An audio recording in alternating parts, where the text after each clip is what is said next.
गुरु दक्षिणा।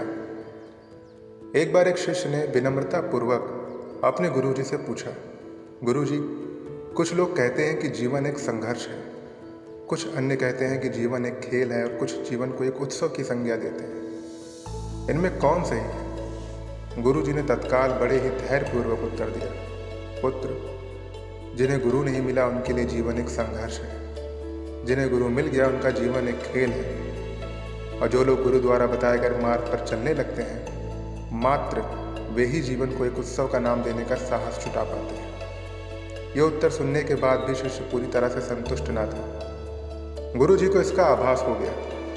वे कहने लगे, लो तुम्हें इसी संदर्भ में एक कहानी सुनाता हूँ, ध्यान से सुनोगे तो स्वयं ही अपने प्रश्न का उत्तर पा सकोगे। उन्होंने जो कहानी सुनाई वो इस प्रकार थी कि एक बार की बात है कि किसी गुरुकुल में 3 शिष्यों ने अपना अध्ययन संपूर्ण करने पर अपने गुरुजी से यह बताने के लिए विनती की कि उन्हें गुरु दक्षिणा में उनसे क्या चाहिए। गुरुजी पहले तो मंद मंद मुस्काए और फिर बड़े स्नेहपूर्वक कहने लगे, मुझे तुमसे गुरु दक्षिणा में एक थैला भर के सूखी पत्तियां चाहिए, ला सकोगे? वे तीनों मन ही मन बहुत प्रसन्न हुए, क्योंकि उन्हें लगा कि वे बड़ी आसानी से अपने गुरुजी की इच्छा पूरी कर सकेंगे। सूखी पत्तियां तो जंगल में सर्वत्र बिखरी ही रहती हैं। वे उत्साहपूर्वक एक ही स्वर में बोले, जी गुरुजी, जैसी आपकी आज्ञा। अब वे तीनों शिष्य चलते चलते एक समीपस्थ जंगल में पहुंच चुके थे, लेकिन यह देखकर कि वहां पर तो सूखी पत्तियां केवल एक मुट्ठी भरी थी, उनके आश्चर्य का ठिकाना न रहा। वे सोच में पड़ गए कि आखिर जंगल में कौन सूखी पत्तियां उठाकर ले गया होगा। इतने में ही उन्हें दूर से आता हुआ कोई किसान दिखाई दिया।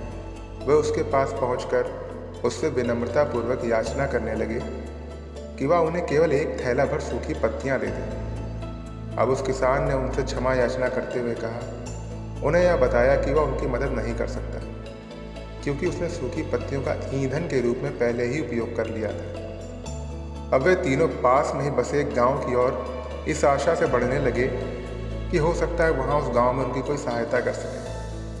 वहां पहुंचकर उन्होंने जब एक व्यापारी को देखा तो बड़ी उम्मीद से उससे एक थैला भर सूखी पत्तियां देने के लिए प्रार्थना करने लगे, लेकिन उन्हें फिर से एक बार निराशा ही हाथ आई, क्योंकि उस व्यापारी ने तो पहले ही कुछ पैसे कमाने के लिए सूखी पत्तियों के दोने बनाकर बेच दिए थे। लेकिन उस व्यापारी ने उदारता दिखाते हुए उन्हें एक बूढ़ी माँ का पता बताया जो सूखी पत्तियां एकत्रित करती थी, पर भाग्य ने यहाँ भी उनका साथ नहीं दिया, क्योंकि वह बूढ़ी माँ तो उन पत्तियों को अलग अलग करके कई प्रकार की औषधियां बनाया करती थी।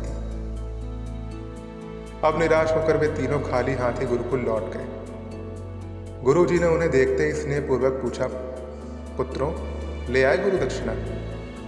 तीनों ने सर झुका लिया। गुरुजी द्वारा दोबारा पूछे जाने पर उनमें से एक शिष्य कहने लगा, गुरुदेव, हम आपकी इच्छा पूरी नहीं कर पाए। हमने सोचा था कि सूखी पत्तियां तो जंगल में सर्वत्र बिखरी ही रहती होंगी, लेकिन बड़े ही आश्चर्य की बात है, लोग उनका भी कितना तरह से प्रयोग करते हैं। गुरुजी फिर पहले की ही तरह मुस्कुराते हुए प्रेम पूर्वक बोले, निराश क्यों होते हो? प्रसन्न हो जाओ। और यही ज्ञान की सूखी पत्तियां भी व्यर्थ नहीं हुआ करती, बल्कि उनके भी अनेक उपयोग हुआ करते हैं। मुझे गुरु दक्षिणा के रूप में दे दो।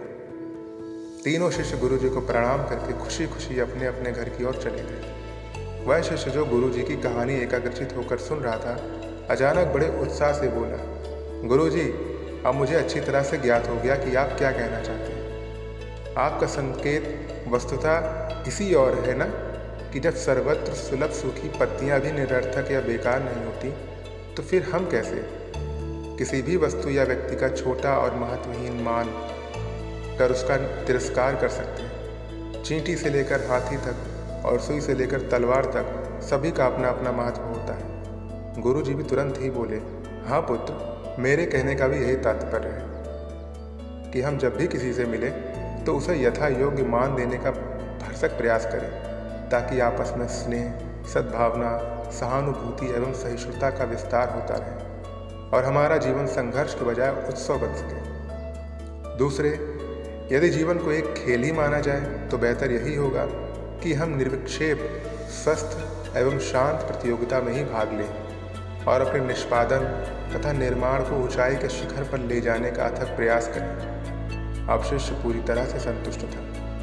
अंततः मैं यही कहना चाहता हूँ कि यदि हम मन, वचन और कर्म इन तीनों ही स्तरों पर इस कहानी का मूल्यांकन करें तो भी यह कहानी खरी ही उतरेगी। सबके प्रति पूर्वाग्रह से मुक्त मन वाला व्यक्ति अपने वचनों से कभी भी किसी को आहत करने का दुस्साहस नहीं करता और उसकी यही ऊर्जा उसके पुरुषार्थ के मार्ग की समस्त बाधाओं को हर लेती है। वस्तुतः हमारे जीवन का सबसे बड़ा उत्सव पुरुषार्थ ही होता है, ऐसा विद्वानों का मत है। अगर आप मेरी ये कहानी अच्छी लगी तो मेरे चैनल को सब्सक्राइब कीजिए, इस कहानी को अपने दोस्तों के साथ शेयर कीजिए। मिलते हैं अगली आपकी कहानी में।